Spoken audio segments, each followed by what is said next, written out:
As we agreed that a minimum frame size should be defined, and we saw the implications which arose if the minimum frame size consideration is not taken into account.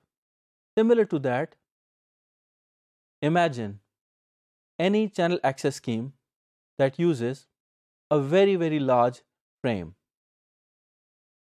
Is it a good idea to keep on transmitting and not giving way to others, or should the frame size be defined at an upper level to ensure fairness? And are there other strong reasons to put an upper limit on the frame size? That is the primary motivation for this module. Here, we shall understand again the basis on which frame size is determined. We'd look at the Ethernet maximum frame size as a reference. We'd look at the factors, including the overhead, pipelining, and the transmission errors, which govern the maximum frame size as dependent upon LAN and WAN considerations. Both of the books referred here have gone at length to explore the implications of frame sizes on the performance of networks which are either single hop or multi-hop. To begin with, let's look at Ethernet. Today's basic Ethernet, as we know, that is 10 base T, recommends 1500 bytes as the maximum frame size, inclusive of the headers. To begin with, the joint standard by DEC, Intel, and Xerox chose it as an arbitrary value, which was dependent back in those days on the availability of the RAM, because it is the RAM as the place where the incoming frame is held before its processing takes place and before it is en routed to the next destination. In an overall sense, there are factors more to RAM availability which determine the upper bound on the frame size. The first one is the overhead that is of concern, especially with regards to variable length frames. The concept of pipelining in multi-hop networks and the transmission errors which are significant on wireless networks. Let's start with the overhead as an important consideration for maximum frame size. Overhead is of relevance for variable length frames. For instance, if we talk about a frame that uses V bits as overhead, and if the maximum frame size that we want to determine is K max, if the application layer is generating message of length M, then the total number of packets or frames, I use these two terms interchangeably, would be M divided by K max. So the total bits, including the header bits and the data bits, would be M plus M divided by K max times V.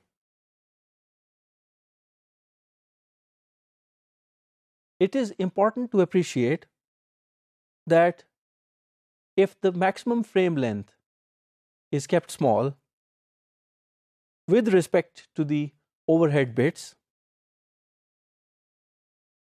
we are talking about transmitting more frames.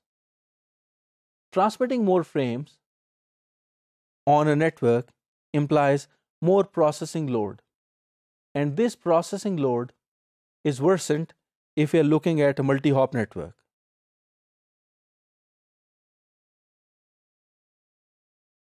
That's all about the overhead. Now we look at the importance of pipelining as a consideration for maximum frame size calculation. How are these two relevant?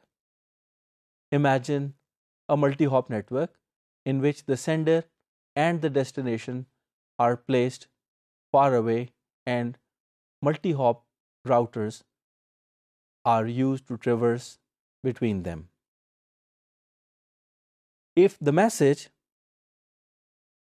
is transmitted as a very large frame, it would be received fully at an intermediate router and then retransmitted, received and retransmitted. This is going to go on all the intermediate nodes till the message in its entirety as a very large frame reaches at the destination. Apparently, there is no problem with it. But since we know that pipelining is an interesting phenomenon that has worked successfully in computer architecture, in the performance of HTTP at the application layer, so pipelining could also be incorporated to improve the overall efficiency. Let's see how. If we now consider that, unlike our previous assertion that the frame size as we computed as Kmax should be kept very large to reduce and manage the redundant effect of the overhead bits, but now we shall see that pipelining, on the contrary, encourages that a very large message should be split in as many small packets as possible, so that these packets are sent from this sender to the destination on a multi-hop network. The first arriving packets would be processed and forwarded towards the destination, while more packets are still arriving on the intermediate nodes. The purpose is to decrease the overall processing delay. We'll see that through an example. Imagine that we have a source and a destination with 3 intermediate hops. If there were only one packet as containing the whole message, then this packet would be received on the first hop and then sent on to the next hop. What if we could use pipelining? In the absence of pipelining, the total time it takes to transmit from the source to the destination includes 2 transmission times and the propagation delay. But if we are using pipelining, the first requirement is to split the message into multiple small-sized packets. When each packet is split into 2, the pipelining effect starts to take place, such that the first arriving packet is processed and dispatched towards its destination, while the second arrival of the packet is taking place. So the total delay for the 2 half packets is now going to be only 1.5 times the original packet transmission time plus the propagation delay. So we see that if we split a large message into smaller packets, we are gaining advantage in terms of pipelining. But we have to look at a trade-off between overhead processing and pipelining. If the overhead increases, which is V bits, the frame size has to be kept large. If the path length is multi-hop, then the packet has to be made small. So we can look at an agreement in which the overhead bits and the path length have an interesting relationship. Lastly, the transmission errors also pose a constraint on the frame size. If we use very large frames, they have relatively higher probability of error as compared to small frames. In wireless networks, if the probability of error is 10 to the power minus 4, this puts a limit on the maximum size of a frame on a wireless network.